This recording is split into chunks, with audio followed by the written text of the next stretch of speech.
Fellow Americans, good morning. Certain dates echo throughout history, including dates that instantly remind all who have lived through them where they were and what they were doing when our democracy came under assault. Dates that occupy not only a place on our calendars, but a place in our collective memory.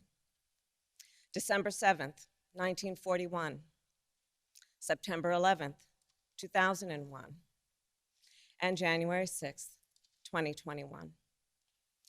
On that day, I was not only Vice President-elect, I was also a United States Senator. And I was here at the Capitol that morning at a classified hearing with fellow members of the Senate Intelligence Committee. Hours later, the gates of the Capitol were breached.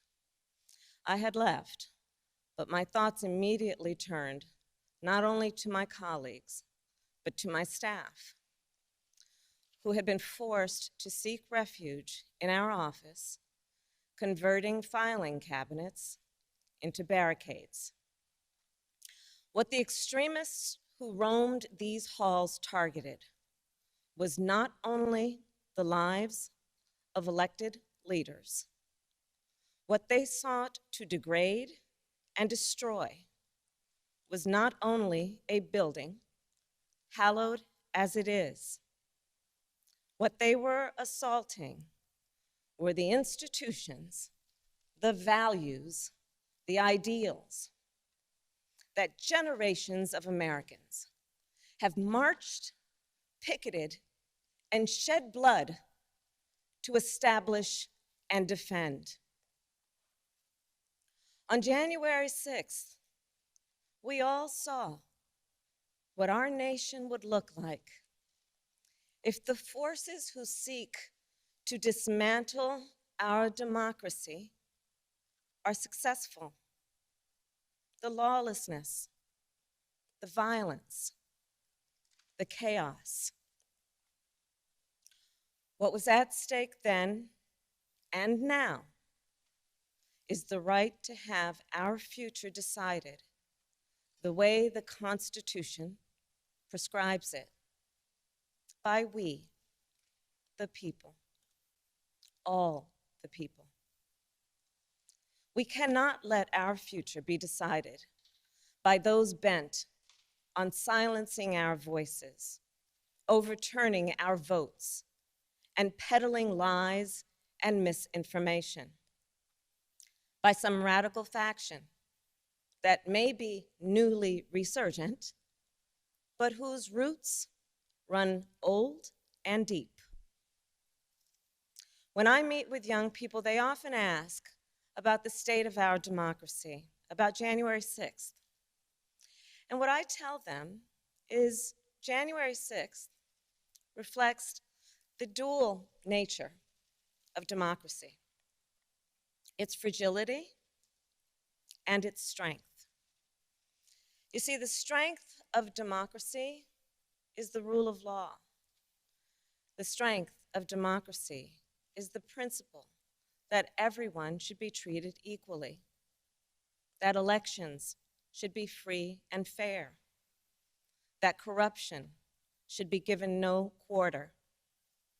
The strength of democracy is that it empowers the people. And the fragility of democracy is this, that if we are not vigilant, if we do not defend it, democracy simply will not stand. It will falter and fail. The violent assault that took place here, the very fact of how close we came to an election overturned, that reflects the fragility of democracy. Yet, the resolve I saw in our elected leaders when I returned to the Senate chamber that night, their resolve not to yield, but to certify the election, their loyalty not to party or person, but to the Constitution of the United States. That reflects its strength.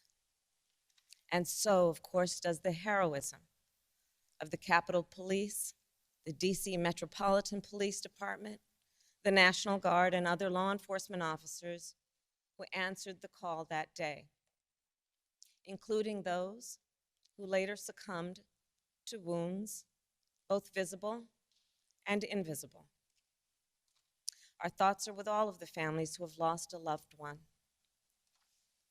You know, I wonder, how will January 6th come to be remembered in the years ahead? Will it be remembered as a moment that accelerated the unraveling of the oldest, greatest democracy in the world? Or a moment when we decided to secure and strengthen our democracy for generations to come? The American spirit is being tested. The answer to whether we will meet that test resides where it always has resided in our country, with you, the people. And the work ahead will not be easy. Here in this very building, a decision will be made about whether we uphold the right to vote and ensure free and fair elections. Let's be clear, we must pass the voting rights bills that are now before the Senate. And the American people must also do something more. We cannot sit on the sidelines. We must unite in defense of our democracy in order to form a more perfect union, establish justice, ensure domestic tranquility, provide for the common defense, promote the general welfare, and secure the blessings of liberty to ourselves and to our prosperity and posterity. That is the preamble of the Constitution that President Biden and I swore an oath to uphold and defend. And that is the enduring promise of the United States of America.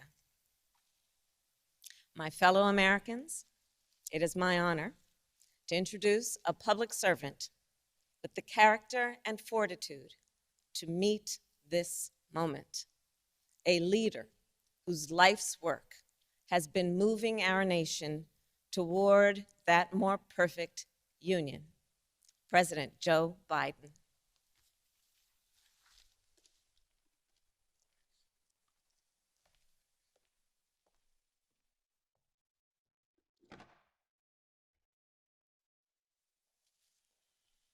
Madam Vice President, my fellow Americans, to state the obvious, 1 year ago today, in this sacred place, democracy was attacked, simply attacked.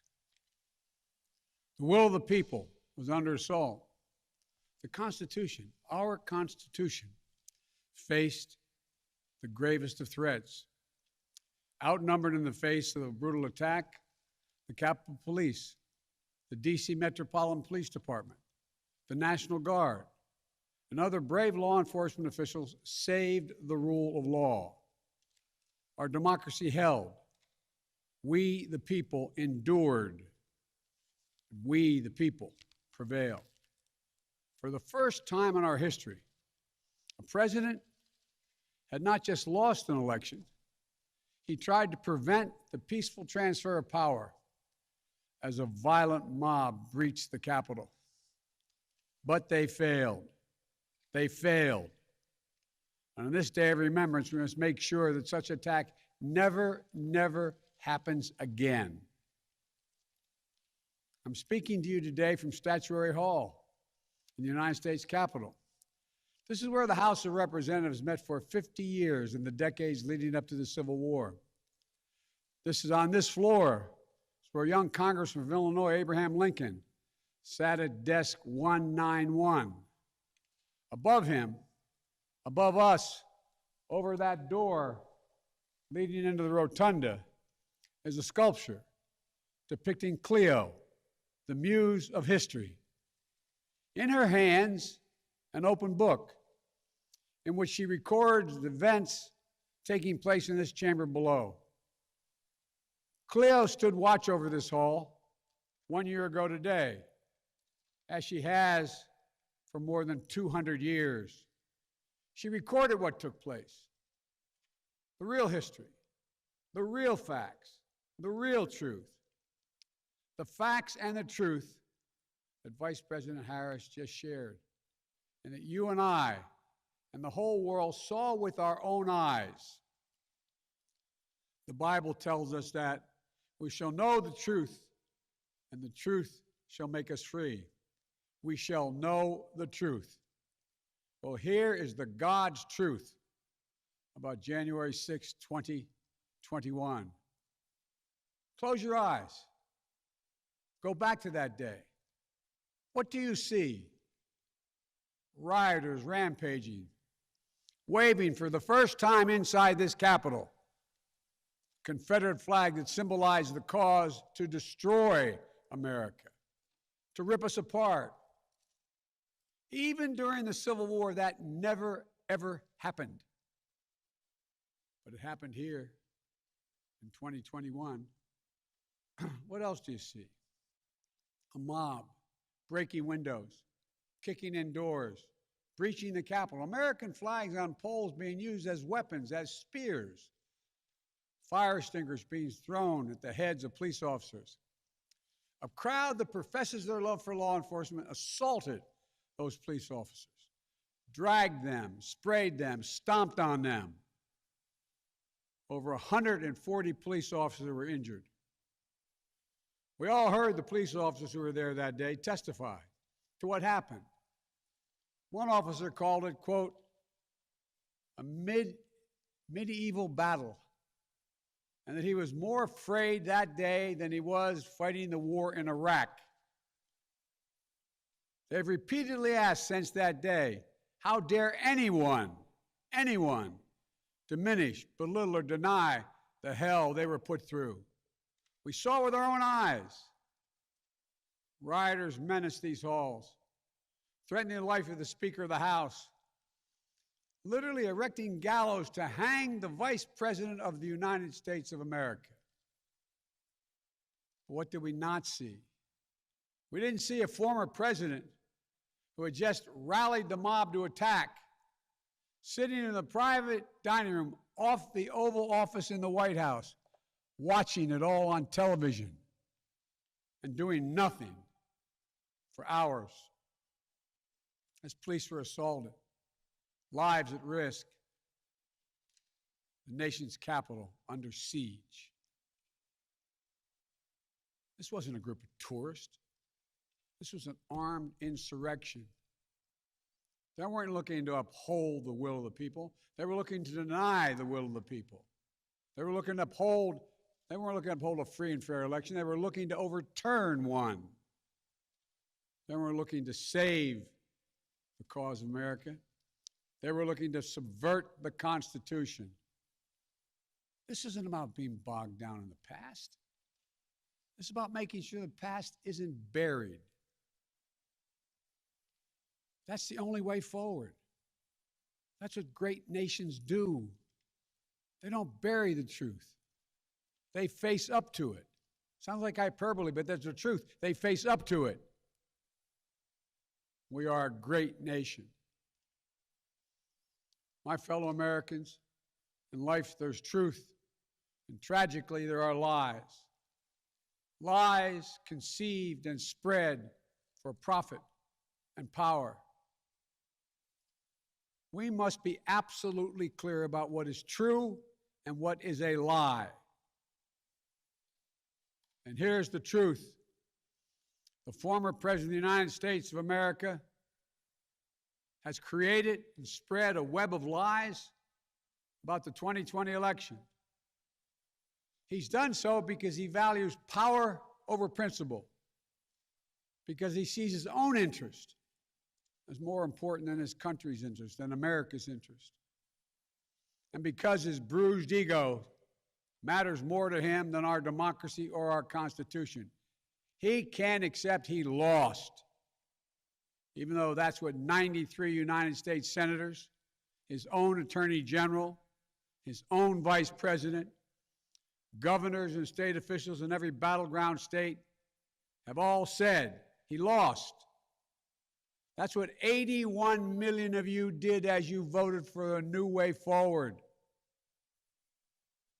He has done what no president in American history, the history of this country, has ever done. He refused to accept the results of an election and the will of the American people. While some courageous men and women in the Republican Party are standing against it, trying to uphold the principle of that party, too many others are transforming that party into something else. They seem no longer to want to be the party of Lincoln, Eisenhower, Reagan, the Bushes. But whatever my other disagreements are with Republicans who support the rule of law and not the rule of a single man, I will always seek to work together with them to find shared solutions where possible. Because if we have a shared belief in democracy, then anything is possible. Anything. And so at this moment, we must decide, what kind of nation are we going to be? Are we going to be a nation that accepts political violence as a norm? Are we going to be a nation where we allow partisan election officials to overturn the legally expressed will of the people? Are we going to be a nation that lives not by the light of the truth, but in the shadow of lies? We cannot allow ourselves to be that kind of nation. The way forward is to recognize the truth and to live by it. The big lie being told by the former president and many Republicans who fear his wrath is that the insurrection in this country actually took place on Election Day, November 3rd, 2020. Think about that. Is that what you thought? Is that what you thought when you voted that day? Taking part in an insurrection? Is that what you thought you were doing? Or did you think you were carrying out your highest duty as a citizen and voting? The former president's supporters are trying to rewrite history.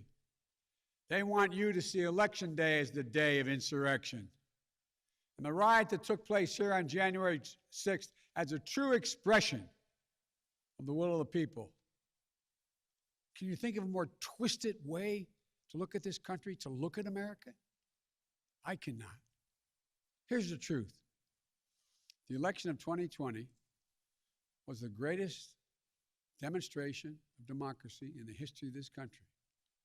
More of you voted in that election than have ever voted in all of American history.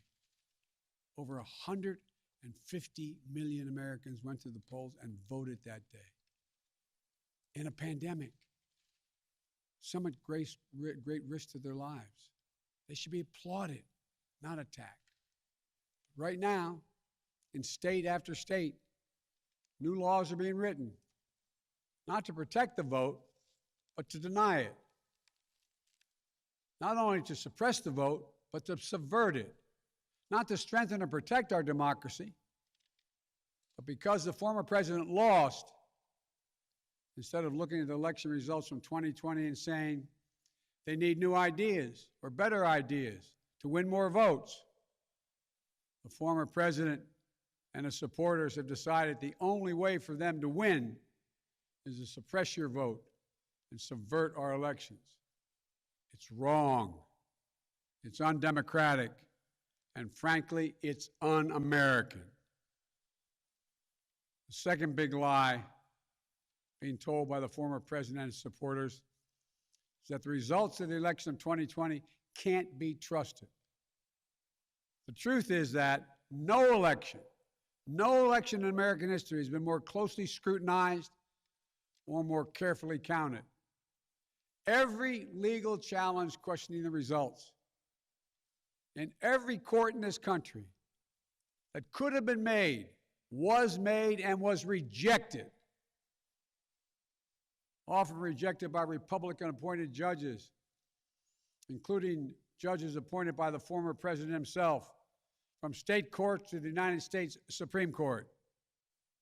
Recounts were undertaken in state after state. Georgia counted its results 3 times, with 1 recount by hand. Phony partisan audits were undertaken long after the election in several states. None changed the results. And in some of them, the irony is the margin of victory actually grew slightly. So let's speak plainly about what happened in 2020. Even before the first ballot was cast, the former president was preemptively sowing doubt about the election results. He built his lie over months. Wasn't based on any facts. He was just looking for an excuse, a pretext, to cover for the truth. He's not just a former president. He's a defeated former president. Defeated by a margin of over 7 million of your votes in a full and free and fair election. There is simply zero proof the election results were inaccurate.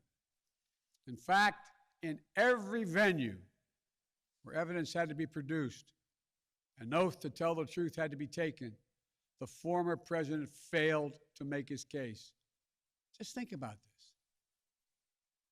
The former president and his supporters have never been able to explain how they accept as accurate the other election results that took place on November 3rd.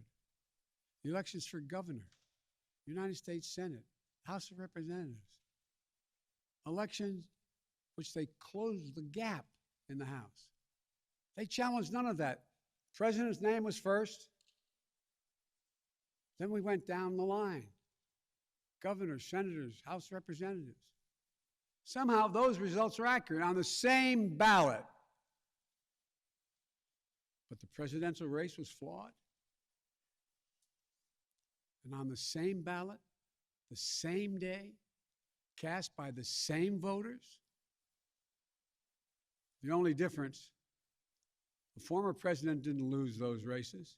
He just lost the one that was his own. Finally, the third big lie being told by a former president and his supporters is that the mob who sought to impose their will through violence are the nation's true patriots. Is that what you thought when you looked at the mob ransacking the Capitol, destroying property, literally defecating in the hallways, rifling through the desks of senators and representatives, hunting down members of Congress? Patriots? Not in my view. To me, the true patriots were the more than 150 Americans who peacefully expressed their vote at the ballot box. The election workers who protected the integrity of the vote. And the heroes who defended this Capitol. You can't love your country only when you win. You can't obey the law only when it's convenient. You can't be patriotic when you embrace and enable lies. Those who stormed this Capitol, and those who instigated and incited, and those who called on them to do so, held a dagger at the throat of America, at American democracy. They didn't come here out of patriotism or principle. They came here in rage, not in service of America, but rather in service of one man. Those who incited the mob, the real plotters who were desperate to deny the certification of this election, defy the will of the voters. But their plot was foiled. Congressmen, Democrats, and Republicans stayed. Senators, representatives, staff, they finished their work the Constitution demanded. They honored their oath to defend the Constitution against all enemies, foreign and domestic. Look, folks, now it's up to all of us, to we the people, to stand for the rule of law, preserve the flame of democracy, to keep the promise of America alive. That promise is at risk, targeted by the forces that value brute strength over the sanctity of democracy, fear over hope, personal gain over public good. Make no mistake about it, we're living at an inflection point in history, both at home and abroad. We're engaged anew in a struggle between democracy and autocracy, between the aspirations of the many and the greed of the few, between the people's right of self-determination and the self-seeking autocrat. From China to Russia and beyond, they're betting that democracy's days are numbered. They've actually told me democracy is too slow, too bogged down by division to succeed in today's rapidly changing, complicated world. And they're betting. They're betting America will become more like them and less like us. They're betting that America is a place for the autocrat, the dictator, the strongman. I do not believe that. That is not who we are. That is not who we have ever been. And that is not who we should ever be. Our founding fathers, as imperfect as they were, set in motion an experiment that changed the world, literally changed the world. Here in America, the people would rule. Power would be transferred peacefully, never at the tip of a spear or the barrel of a gun. They committed to paper an idea that they couldn't live up to, but an idea that couldn't be constrained. Yes, in America, all people are created equal. We reject the view that if you succeed, I fail. If you get ahead, I fall behind. If I hold you down, I somehow lift myself up. The former president who lies about this election and the mob that attacked this Capitol could not be further away from the core American values. They want to rule, or they will ruin. Ruin what our country fought for at Lexington and Concord, at Gettysburg and Omaha Beach, Seneca Falls, Selma, Alabama. What we were fighting for? The right to vote, the right to govern ourselves, the right to determine our own destiny. With rights come responsibilities. The responsibility to see each other as neighbors.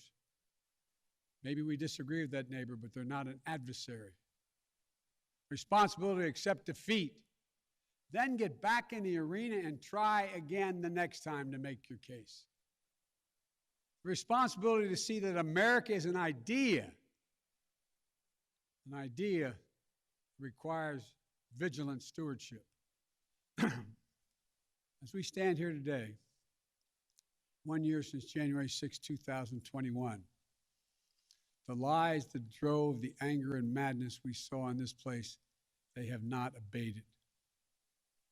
So we have to be firm, resolute, and unyielding in our defense of the right to vote and to have that vote counted.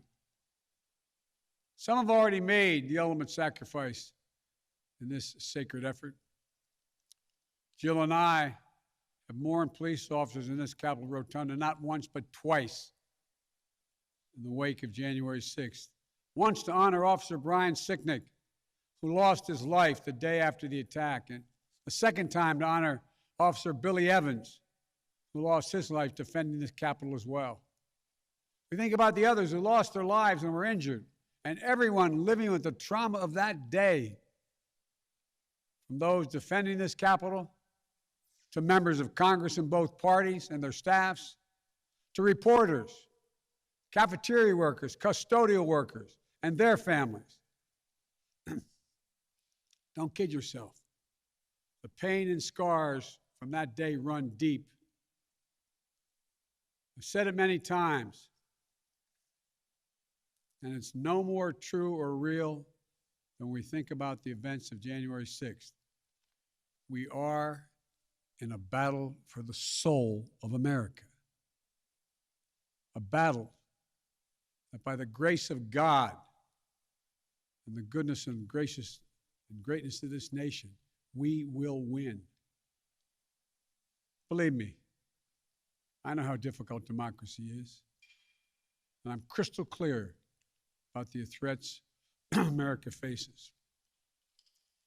But I also know that our darkest days can lead to light and hope. From the death and destruction, as the Vice President referenced in Pearl Harbor, came the triumph over the forces of fascism. From the brutality of Bloody Sunday on the Edmund Pettus Bridge came historic voting rights legislation. So now let's step up, write the next chapter in American history, where January 6th marks not the end of democracy, but the beginning of a renaissance of liberty and fair play. I did not seek this fight brought to this Capitol 1 year ago today, but I will not shrink from it either. I will stand in this breach. I will defend this nation, and I will allow no one to place a dagger at the throat of democracy. We will make sure the will of the people is heard, that the ballot prevails, not violence, that authority in this nation will always be peacefully transferred.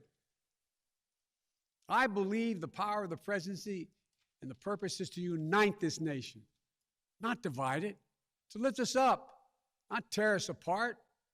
To be about us, not about me. Deep in the heart of America burns a flame, lit almost 250 years ago, of liberty, freedom, and equality. This is not a land of kings or dictators or autocrats. We're a nation of laws, of order, not chaos, of peace, not violence. Here in America, the people rule through the ballot, and their will prevails. So let us remember, together, we're one nation, under God, indivisible. That today, tomorrow, and forever at our best, we are the United States of America. God bless you all. May God protect our troops. And may God bless those who stand watch over our democracy.